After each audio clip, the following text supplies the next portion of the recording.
मी अशा कुटुंबातून आलोय, ना मला बॅकअप होता, ना सपोर्ट होता, ना पैसा होता.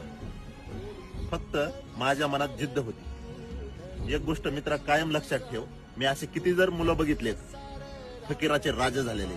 फक्त भावा तू कष्ट कर.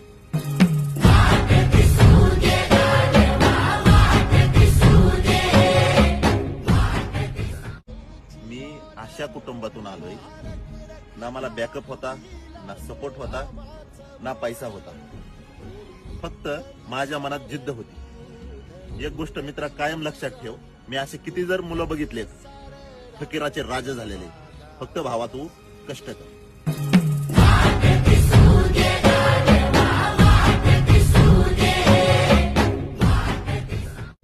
मी अशा कुटुंबातून आलोय, ना मला बॅकअप